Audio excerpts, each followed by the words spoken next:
നിങ്ങളുടെ വീടിന്റെ വാഷ്റൂമുകൾ ഇനി ഗ്ലാമർ റൂമുകളാക്കാം സെറ സ്റ്റൈൽ ഗാലറിയിലൂടെ. Sera style gallery near cooperative college, Manjeri.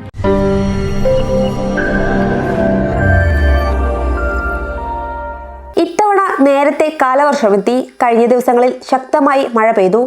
നിലവിലെ സാഹചര്യത്തിൽ മഴയ്ക്ക് നേരിയ ശമനമുണ്ടെങ്കിലും ഏറനാട് താലൂക്ക് പരിധിയിൽ നാശനഷ്ടങ്ങൾ ഏറെയാണ്. കാരക്കുന്ന് വില്ലേജിൽ തച്ചുണ്ടി ഭാഗത്ത് വലിയ ഒരു ചീനിമരം റോഡിലേക്ക് മറിഞ്ഞു വീണു. ആളപായമില്ല. ഫയർഫോഴ്സിന്റെ സഹായത്തോടെ ഗതാഗതക്കുരുക്ക് ഉണ്ടാകാതിരിക്കാൻ മരം മുറിച്ചു മാറ്റി. മേൽമുറി വില്ലേജിൽ മുഹമ്മദ് ഹനീഫ പി, ഉണ്ണിക്കാട്ടിരി എന്നിവരുടെ വീടുകൾക്ക് സമീപത്തെ മരം വീണ് 2 വീടുകൾക്കും ഭാഗികമായ നാശനഷ്ടം സംഭവിച്ചിട്ടുണ്ട്. മഞ്ചേരി വില്ലേജിലെ മുള്ളമ്പാറ അബ്ദുൾ സത്താറിന്റെ വീടിന് മുകളിലേക്ക് സമീപത്തുള്ള തെങ്ങ് കടപുഴകി വീണ് വീടിന് ഭാഗികമായി നാശനഷ്ടം സംഭവിച്ചു.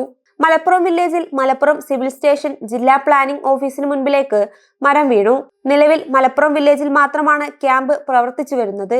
മലപ്പുറം മുനിസിപ്പൽ ടൗൺ ഹാളിൽ പ്രവർത്തിക്കുന്ന ക്യാമ്പിൽ 5 കുടുംബത്തിലെ 4 പുരുഷന്മാരും 5 സ്ത്രീകളും 3 കുട്ടികളും അടങ്ങുന്ന 12 പേരാണുള്ളത്. അപകട സാധ്യതാ മേഖലകളിൽ നിന്നും ജനങ്ങളെ സുരക്ഷിത സ്ഥാനത്തേക്ക് മാറ്റി പാർപ്പിക്കുന്നതിനും ആവശ്യമെങ്കിൽ ക്യാമ്പുകൾ തുടങ്ങുന്നതിനും ബന്ധപ്പെട്ട വില്ലേജ് ഓഫീസർമാർക്ക് നിർദ്ദേശം നൽകിയിട്ടുണ്ട്. മഴക്കെടുതികൾ നേരിടാൻ 24 മണിക്കൂറും പ്രവർത്തിക്കുന്ന താലൂക്ക് തല കൺട്രോൾ റൂം ഏറനാട് താലൂക്കിൽ പ്രവർത്തിക്കുന്നുണ്ട്. News desk PTV Kerala.